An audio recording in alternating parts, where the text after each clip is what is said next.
1M-nya gue all in nih ke saham.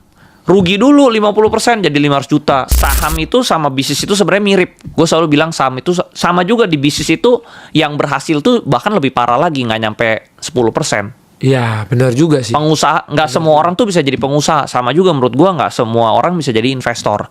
Sebenarnya semua orang bisa. Yang nggak kuat itu mentalnya, bro. Semua orang bisa jadi investor, tapi nggak semua orang bisa sukses Kuat di investor. mentalnya. Sama juga semua orang tuh bisa buka bisnis. Tapi nggak semua orang kuat mentalnya, manage karyawannya, manage keuangannya, atur cash flow-nya. Nah, orang nggak kuat di sana. Sama saham juga gitu, orang nggak kuat. Tapi mungkin kan ada nih bro yang komen kayak gini. Iyalah bro, Andre Hakim enak misalnya.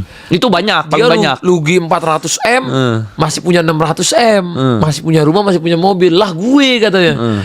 Misalnya hilang nih duit segitu deh, segitu-gitunya duit gue, nggak ada lagi yang bisa dia puter lagi atau dia investasiin lagi, bro. Nah, tapi kalau gue segede gini, itu awalnya juga dari kecil kan. Hal yang gue gede ini kan dulu juga dari kecil. Nah, waktu kecil ini juga gue juga rugi.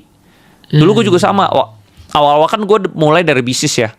Bisnis juga sama tuh, gue rugi, mulai lagi dari nol. Bikin bisnis baru, mulai lagi dari nol. Sebenarnya ya memang it's part of the journey sih, jatuh bangun itu gitu loh. Nah, terus sampai gue dari bisnis terkumpul 1M, 1M-nya gue all in nih ke saham. Rugi dulu 50% jadi 500 juta.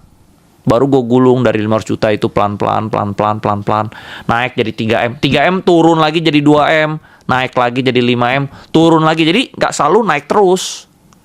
Jadi selalu memang naik turun. Sama lah kayak bisnis lah. Iya. Bisnis awal-awal bisa bagus, rame, nanti sepi.